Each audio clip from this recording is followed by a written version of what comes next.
So I'll be honest, like your personal style is not going to make you more money per se, but it will get you a seat at the table. Again, it's that thing of your clothes. Like I said, your clothes speak for you before you open your mouth. If you come into a room, if you are meeting with people and you look the part, people are going to sit down and go, "I want to hear what you have to say." Welcome to Great Practice, Great Life by Atticus Incorporated. What if you could hang out with successful small and solo law firm attorneys, ask them about their successes and failures, their business strategies and mindset habits, then take an insight or two to guide your own growth in your practice? Each week, Steve Riley shares an in-depth look at how to work less while maintaining high client service standards, reduce your stress levels while growing your income, and find time to make changes when you are time-starved. Steve is a lawyer coach for more than 20 years and a former trial attorney. His goal is to provide strategies to help you balance your lives and grow your practice. Now, here's Steve. Hi, it's Steve Riley. Welcome to this episode of Great Practice, Great Life. And today we have a special guest, a personal stylist by the name of Bentley Caldwell. So before I get too deep into this, I just want to welcome Bentley to the show. So Bentley, thanks for being here. Thank you, Steve, for having me. I'm excited to chat with you and chat with your audience. So thank you for having me. Well, it's great for you to make the time and make the work to be here. I appreciate you coming.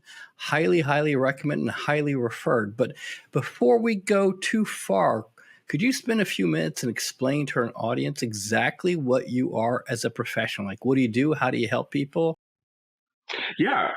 So my actual title is men's personal stylist, but it's kind of funny. I actually just styled a female, and coincidentally, she was a lawyer. so, but what I do is I help people elevate their style and also elevate the confidence. And so, yeah, that's pretty much that's it in a nutshell. Well, how's that different from like a Tailor? Because I've worked with tailors over the years. I've walked into department stores and say, hey, I need some help. How's that different? Like, explain to me the difference. Yeah, so a tailor is someone who works with like suiting, so they'll take your measurements, and then you'll pick out fabrics and so on and so forth. A department store is just, some Joe Schmo that they found off the street to say like, hey, do you want a job? What I do as a stylist is I take into account the entire person. And so, I look at your professional life, but I also look at your home life too. So, I style the entire person. So, whereas like a tailor only does seating, and then like a department store person really just punches the clock and then punches out at the end of the day. Got it. Each one of those are kind of an element, but not the full picture of what you do. You're really looking at the human being. You're looking at everything from who they are, what they do, what they're trying to accomplish, the image they're trying to portray, and how they're trying to really market themselves, I guess, more or less. Yes. Let me ask you this. Most everyone that's listening to this podcast or this episode is in the legal industry. They could be team leaders. They could be lawyers. They could be brand new to the legal industry. Why should they care what a stylist has to say? I mean, what are you bringing as a style coach or an expert to help them with an approach to their practice or approach to their life or approach to their confidence? You'll probably hear me say this quite a bit, but your clothes speak for you before you open your mouth. Have you ever noticed how like you see someone who, walks into a room and they're just like immaculately dressed, and it's like there's an image, there's an energy there, and so for me, to answer your question, I think when you walk into a courtroom, when you walk into just really any room where you need to command the presence, it's like people are looking at what you're wearing before you even open your mouth. And so for example, like if I came on here and I was dressed like I just rolled out of bed, people would be like, I don't know about this guy.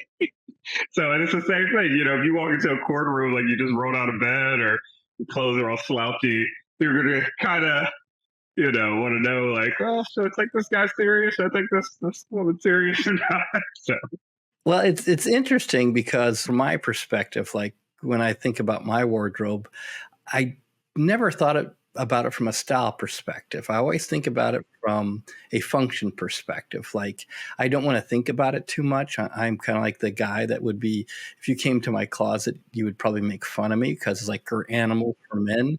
Like once I find something that fit, I get like 5 shirts of that different colors, but that same shirt, different things. So it's like we're animals for men. I just match stuff up. And I usually do it so I don't have to think about clothing. I never done it from the perspective of trying to create a personal style or create a particular look. So thinking about our audience, thinking about some of the members that listen to this podcast, one of the first things they always ask me is like, well, how does a personal style make me more money? They're always concerned about how do our episodes help them increase their income or drive the bottom line. Can you give me some thoughts about that? yeah, so I'll be honest, like your personal style is not going to make you more money per se, but it will get you a seat at the table. Again, it's that thing of your clothes. Like I said, your clothes speak for you before you open your mouth. And so if you come into a room, if you are meeting with people and you look the part, people are going to sit down and go, "I want to hear what you have to say." Now, if you can't sell, you can't make money. but but your style will help you get into the door. Your style will help you, get a seat at the table. Your style will help you get in front of that person or that corporation or that group of people that you want to entertain. Again, but if the words that come out of your mouth are all messed up, hey, that's not on me, man. That's not on me. You're like, I can help with the packaging, but I can't help with the delivery. Yeah, right. I got you. I can dress you. You're gonna look great from the waist or the neck down, but whatever's going on in here, I got nothing for you. I guess that's why you and I would partner well. You handle the look, I'll handle everything else, I guess. There you go. I got you. So let's do this. Tell me what style means. When you say personal style, could you define that for me? I know it sounds like a dumb question, but for you, a guy who makes his living as a style coach and a stylist, what does that mean? For me, I see style as, again, the story that you are trying to portray to the world. Every time you put on clothes, you are saying, this is who I am. Even if you don't actively think that when you walk, when you put your clothes on, because again, like you think of it as like your clothes are like a uniform. It's like when a military guy puts on a uniform, exactly what rank he is, even just like what line of, what branch of the military he's in, and so the same thing is with style. Your personal style is your uniform. Your personal style is, the thing that is your presenting self. And so again, it's like, what is the story that your clothes are telling? Intentionally and sometimes unintentionally. And so that's what I think of like style as. It's like, what is the story that you are presenting to the world? It's an interesting thing. I've noticed this over the years, especially with some of the women attorneys, women professionals. And they work really hard at blending in. They work very hard at trying to look gray and bland and trying to blend in. I think the style advice we get as lawyers is either wear something black or wear something blue. If you're not sure, then wear something gray.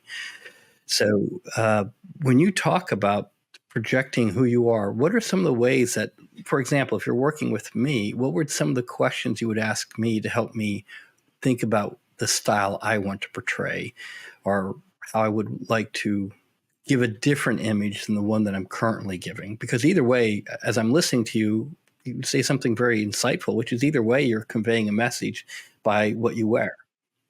Either way, you're being irresponsible or not irresponsible, but unconscious about the messaging. So talk to me more about how you would interview somebody like me. Yeah, I mean, honestly, I would ask, who are you? In just the simplest form. What do you like to do? Who are you? Because I always tell my clients, I'm not putting you in a costume. I'm not putting you in something where it goes, all right, I'm going to wear this for the thing I have to go and do, and then I'm going to take my costume off and put it back up in the closet, and then this is the real Steve. You know, and so I would simply say, like, who are you? What do you like to do? What do you not like to do? And for me, it's like I always tell people, I'm not in the clothing business. I'm in the relationship business. And so for me, it's like, let me get to know who you are, so then I can go, this is what Steve should be wearing, or how Steve should be dressing. Because again, a lot of people, when they look at things online, or they talk to, or they look at celebrities and things like that, they're like, oh well, I saw Ryan Reynolds wearing this thing, and it's like, well, Ryan Reynolds is a very specific person with a very specific so I'm pretty confident I won't be confused for Ryan Reynolds anytime soon. There's some people I might be confused for. Ryan Reynolds didn't jump to my mind. Yeah, So to answer your question, plain and simple, I would just kind of ask, like, who are you? And then also too, again, like, what is the story that you want to tell? When you are walking into a courtroom, and then again, like I said, we're not just dressing, you as the professional. We're also addressing you as the father, as the husband, the man. And so, how much time would you? I mean, you said you're in the relationship business. So, how much time would you invest in getting to know someone before you start giving them feedback? Oh no! As soon as we meet, I want to know you, and I want to hear what you have to say, because this is also a thing where it's not, again, like I said, it's not me saying put this on, it's a thing of, it's a two-way street. So if you're like, hey, I don't really like this color on me, I'd be like, all right, cool, but there are some times where I'm like, but you do need some color, and so it's that thing, it's that back and forth of being the expert, but also listening to the person, because the main thing is too, it's like, if you're not going to actually wear the clothes, then what's the point? And so for me, one of my, I guess, just really great traits as a person is I'm really good at building relationships, and so and I'm not trying to brag or anything like that, but it's just one of those things where people just naturally feel calm around me.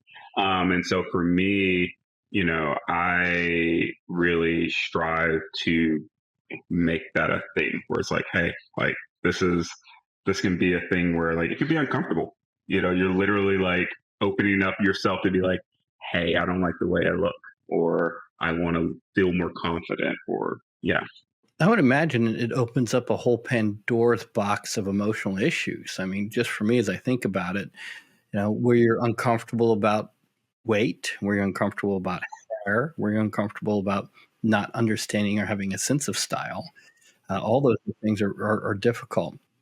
I would imagine, though, for you, or you would be a kind of an asset for most professionals, because they probably don't have a time to shop. They don't have time to think about it. They don't have time to really understand about style. So I would imagine that's kind of one of the challenges that you help people overcome. As I sit here and think about it, you'd be kind of a strategic shortcut for people who don't want to think about style. I mean, it's one of those things, I always tell people, I take the guesswork out of it. And kind of like what you were saying earlier, you find one thing and then you buy, multiple colors in that one thing, and so everybody wants something that is streamlined, especially people who are high achievers, so a lot of my clients are, lawyers, they're finance guys, CEOs, entrepreneurs, so on and so forth, and so for them, they don't want to have to think too much, but they also don't want to do like the Steve Jobs where they wear the same thing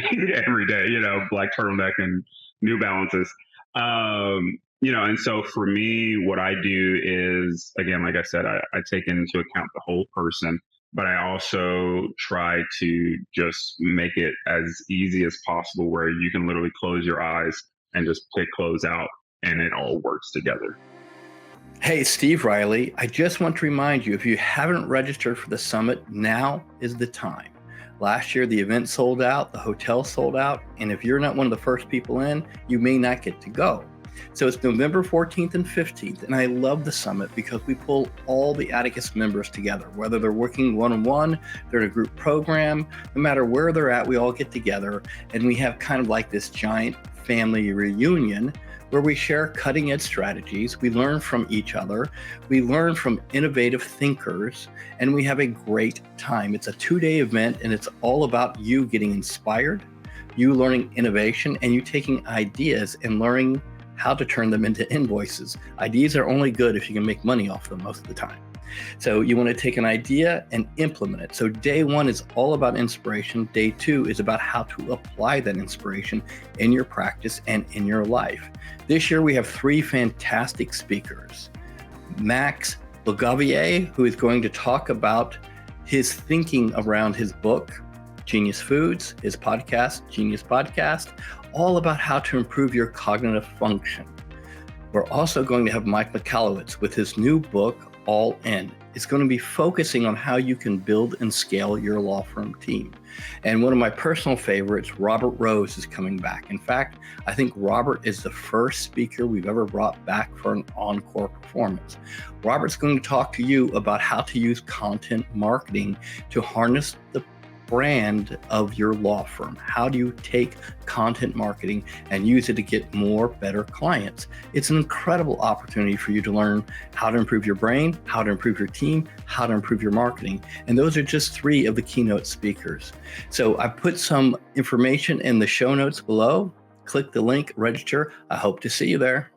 Now, do you have a particular process that you put people through? Yeah. So my process, and I'll give you kind of like a truncated version. So usually what happens is, we have like an initial phone call, because also too, I want to know if I actually want to work with you. Like I said, it's a 2-way street, and so if I get, good energy, good vibes off of you, then I'm like, okay, cool, let's move forward. And then what I do is I have you fill out an intake form. It's usually about 25 questions. And again, it's asking just questions like, more just like, who are you? How do you want to portray yourself? What are your sizes? Things like that. And then the first real part of the process is what I call like a closet detox. And so what we do is we go through your closet and we get rid of all those things that are just like not really working for you. A lot of times what I find is a lot of my clients haven't shopped for new clothes in years, and you touched on the weight part or a little bit earlier. And, sometimes they've lost weight, but they're still wearing the same sizes that they were wearing, before they lost the weight. And then sometimes they gain some weight. They're still wearing the same. Let's get too personal there now, all right, Bentley? I mean, we just met each other. Let's make it too personal. I mean, if it stings a little bit, that might mean it's true. No, I'm kidding. But, it's one of those things that's, fit is a big thing for men and women, so not even just men. And so I always try to start with the closet just so I can see how their clothes are fitting. Also, too, just to kind of, again, gain a little more information about who you are, because a lot of times people like to lean towards certain things. And so it's like, okay, you really like blue. Okay, that's great. That lets me know that we probably won't put you in some loud colors for your personal life. Obviously, you wouldn't be able to wear that to the courtroom. And then also too, the closet helps me get kind of like a game plan, of what it is that you need moving forward.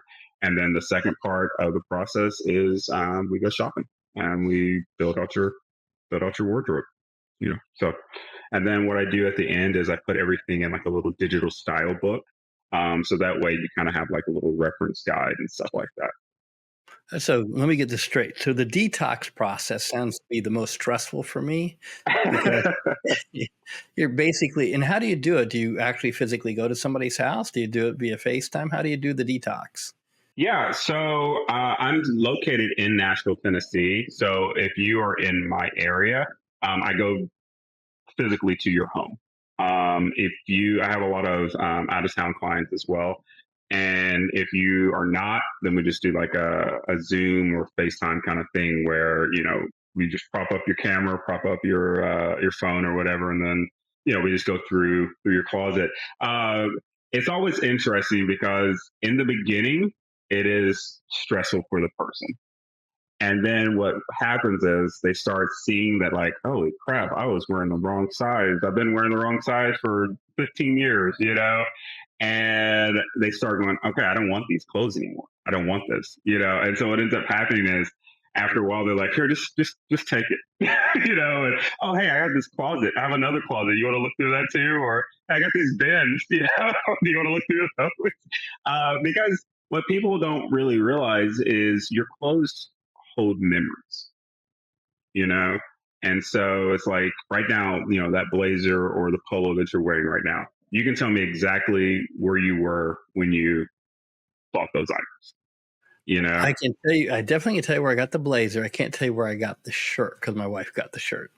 Okay. Well, but see, there's a deal. You're like, oh, but my wife got me this shirt, and so it's like there is a memory attached to that, and so it's one of those things where when you start to kind of letting go of the old versions of yourself because you're moving into a new version, you kind of go, oh man, it's like this, there's like a weight being lifted off of me.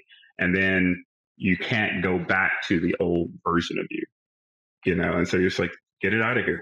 Take it. So yeah, in the beginning, it's a little stressful, but by the end, they're like, okay, cool, good. Yeah, let's go. So I got two quick questions. How long does it typically take to go through somebody's closet? Are you talking, I know it kind of depends, but on average, are we talking a half a day, 2 hours? I mean, it probably has to. Yeah. So depending on the closet, I mean, I've never been in anybody's closet longer than 2 or 3 hours. Wow.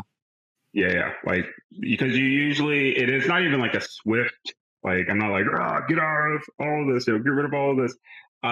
It's just, you kind of start to see kind of the trends, you're like, okay, if I know that this shirt is not going to fit, this is because you've already bought 5 of the same shirts, and so it's like, all right, well, I know that all 5 of these shirts are not going to fit, so it's like, I don't need you to try on all 5. And so usually, like I said, I always tell my clients it takes about 2 to 3 hours, but I've never gone longer than that ever. Got it. When you go through closets and helping people kind of acknowledge the memory of the clothing, what's kind of the most interesting thing that you've learned about people? I mean, it's got to be a psychological experience, and you're sitting there watching people go through, I guess, stages of times of their life. I got this blazer here, and I got this shirt here, and I got this here. It's got to be an interesting experience for you.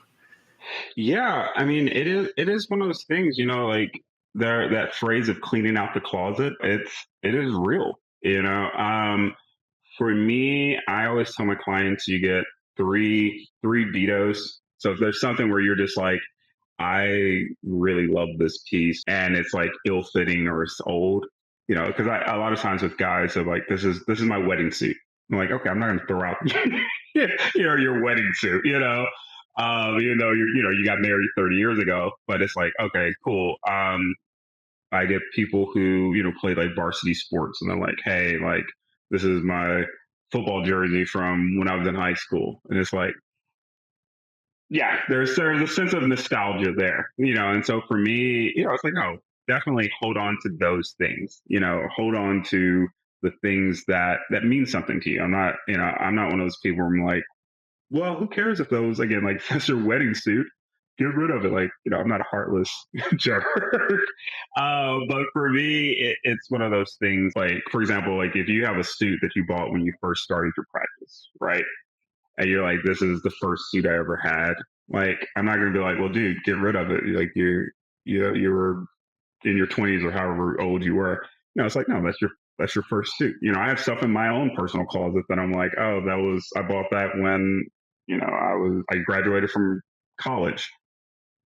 I'm going to hold on to that. Like that's near and dear to me. So part of it's recognizing the emotional attachment to key pieces that may be representing key points of time in the person's life. You're like, okay, I recognize that those are kind of scrapbook pieces, like they mean something to you. Yeah, so we'll keep those, but everything else is fair game as far as creating a style. Yeah. But you have to promise that like those things never see the light of day. As long as they stay in the closet, you're totally fine. As long as they stay in the closet, we'll give them like a dust bag. We'll keep, As long as they stay in the closet and they don't leave the stuff, you're totally fine. We're fine. Let me ask you this question. When I was actively practicing, clients would come in based on their age and their demographic, expecting the lawyer and the law office to look a particular way. So if they were older, they grew up watching, you may not recognize this TV show called Perry Mason. I know Perry Mason. I grew up watching Perry Mason, Matlock. Yeah, Matlock. So Perry Mason, Matlock, Ally McBeal, L.A. Law, Suits. So you think about the different TV shows that portray lawyers, and depending on the age, the psychographic demographic of the clientele, they have a particular perception of what the lawyer should look like, how the lawyer should talk to them, how the lawyer should treat them. And there's a lot of theories from a marketing perspective around the type of law. So if you're like in the estate planning side and you're handling people's money and talking to people about actually handling their money, but helping make decisions about money, you're usually selling a peace of mind and power. If you're on the litigation side and you're doing personal injury, or if you're going to family law, you're selling power. There's studies that actually show that people will choose going to a lawyer before a therapist because they perceive a lawyer to have more power and authority in society. So if you're running a personal injury practice, I may have my practice create a completely different image. So it may be a very powerful looking office, a very powerful looking view. It may be selling power and the ability of getting certain things done versus the estate planning practice that may look more like somebody's living room, more comfortable. So it's interesting. It's also interesting to think about the like you said, the clothes tell a story, and what story you're trying to tell to the client, to the referral sources, and to the marketplace at large. So it's a very interesting thing. So I got a couple of questions for you. Okay. So as people are listening to this, what kind of tips would you give them that are kind of like basic style tips? And I know that's probably an unfair question, Bentley, but what would you give if you say these are my top 5 tips for legal professionals? What would they be? Number one above all, and this applies to men and women, fit. If your clothes do not fit, it doesn't matter if you're wearing a $3,000 suit or something off the rack. If your clothes don't fit, it's a miss. So I would say invest in a good stylist. But I would say that's fair. So if the clothes don't fit, it's a miss. Number 2, investing in a good stylist makes a lot of sense because it's a fairly decent strategic delegation. It saves time, saves effort. Yeah. Well, because I always think about like this, if you're going to, start trying to get back into the gym, you're going to hire a trainer. If you're going to work on your diet, you're going to hire a nutritionist. It's like if you're going to work on your style, hire a professional, hire a stylist, because again, you go into the gym trying to start, you walk in, you're like, holy crap, I don't even know which machine to start working on, and that's the same thing. A lot of people, they go into a mall, they go into a clothing store, and they're like, I don't even know where to begin here. Hiring a professional to do that just makes everything so much easier because they can give you a game plan. Let's see. Another tip I would start, just keep it simple. A lot of times, especially if you're just first starting out, just little things will, by adding adding like a little pocket square, or just like oh, just getting some new shoes. A lot of times, what I've seen from, not just, men and women in law, but just professionals in general who have to wear like suiting and things like that. The shoes are, pretty rough. It's always like some sort of loafer, but not like a good loafer. It's like almost one of those like orthopedic looking loafers. And I get that, you guys are on your feet quite a bit, walking from office to courtroom and things like that. But it's like, goodness me, like there are some comfortable shoes that will elevate, that can look well and elevate your wardrobe as well. Let's see what else. I think honestly, if you start with fit, even hiring a professional and then just keeping it simple, those three will put you above more people than you think. All right. So here's a question for you. Okay. Should I wait to lose weight before I hire a stylist? No. Why?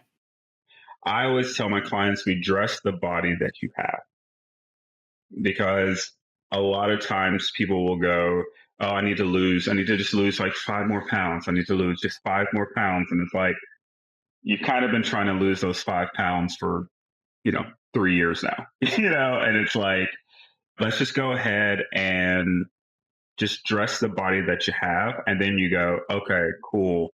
Because here's the deal. One of the things I see a lot in closets are people wearing the wrong size.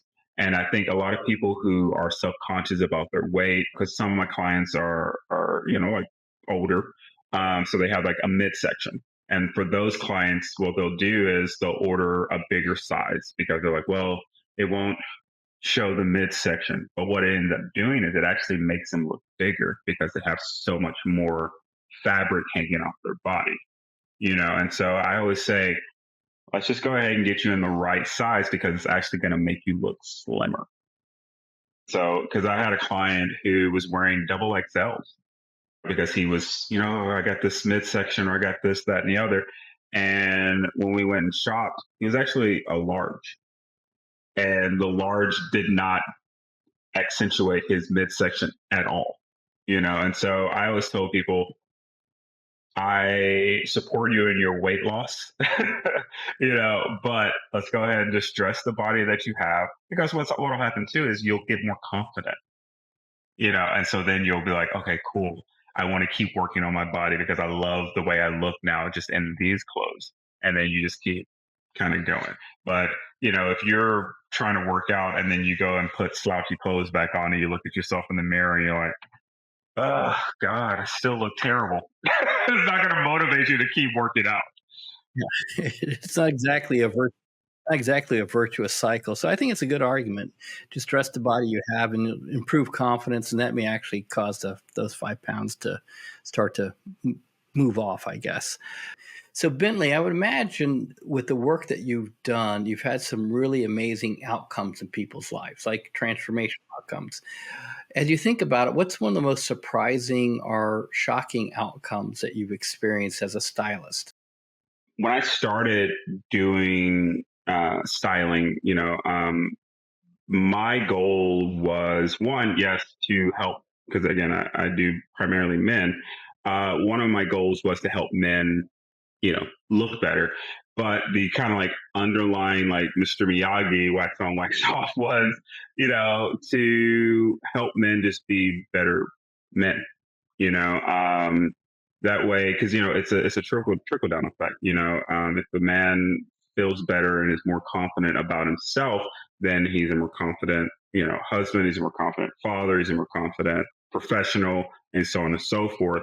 And so one of the things that I've noticed is, I'll get emails or text messages or whatever from my clients' partners, and they'll say things like, oh my God, my husband is so much happier, or my husband is like strutting around the house, and so on and so forth. And so for me, that was one of the things that I was not anticipating when I started styling, was just to see, because when you think of something in your mind, you're kind of like, oh, okay, I want this to happen, but to actually see it happen, and then to see to get those responses from the wives and, so on, that say like, thank you for helping my husband find himself again.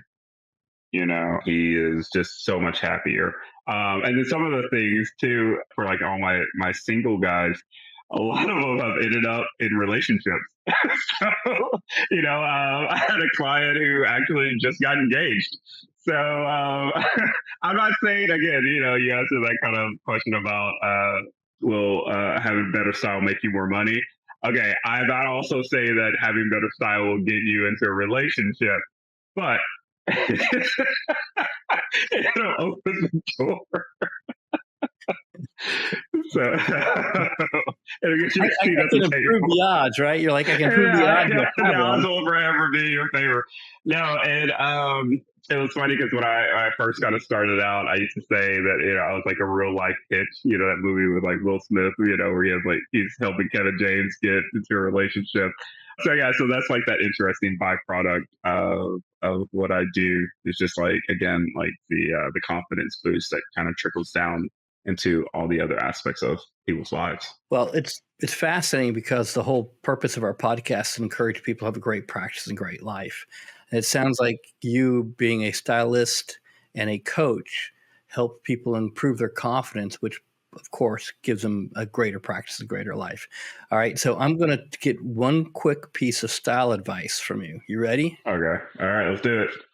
I'm a big Winston Churchill fan. And when I was in London, I bought myself a Panama hat at the same place that Winston Churchill bought all of his hats. And it's never been seen outside my family or outside of London. Let's go. What do you think? You know what? I'm here for it. I am here for it. What do you think? Yeah. Does it work? Does it work? It does. It does. It works. I'm here for it. Let me get a profile. Give me some profile looks. Yeah. Now, is it too far back? Do I need to move it forward? Do I need to? No, if you get yours way back like that. Yeah. Well, I also have a big head too. So no. People would argue I have a big head. So am I wearing it right? What do you think? Yeah. No, I like it. I like it. Yeah. It depends on how cool you want to be. If you want to pull it a little forward, just to kind of give it a little more debonair, but I'm here for it. Yeah, a little bit more forward. Yeah, no, not too forward, because then we can't see your face. Forward, okay. Look, yeah. I'll take whatever I can get at this point in my life, man. I'm just telling you. Whatever little more confidence I can get from wearing that Panama hat from Winston Churchill's original hat store, I'm in. Oh no, I like it. Any last words or thoughts of advice that we can get from you before we wrap up?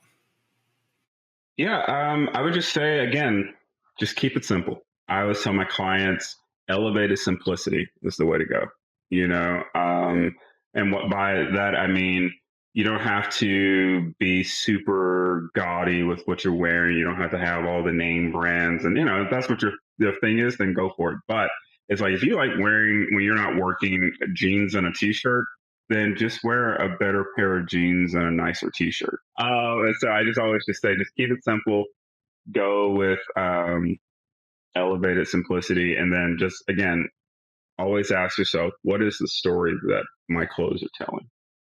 Those are fantastic. Elevated simplicity, which basically means upgrading whatever your look is. And what are the story my clothes are telling? So those are fantastic. Yeah. So Bentley, thank you. Thanks for being here. Thanks for helping your clients increase their confidence, giving them a sense of style and a sense of belief about themselves. I really, really appreciate the work that you're doing. And I thank you for your time and being part of our Great Practice, Great Life episode. Yeah, and I thank you so much for having me on. And again, if anybody wants to reach out, you can reach out through my website, BentleyCaldwellStyling.com. Just send me a little note and we'll talk. We'll go from there. We'll put all your contact information in the show notes. Everybody will have it. And hopefully you'll be able to save a great picture of you and I in our cool hats. That's what I'm hoping. All right. With that, I'm here for it. Buddy. Thank you. All right. Thank you. Thank you for having me. Thanks for joining this week's episode of Great Practice, Great Life. Please tune in weekly to get the next episode. If you enjoyed the episode, please subscribe, like, and don't hesitate to share it with a friend who you think this episode could help. With that, thanks, and I hope you enjoy next week's episode.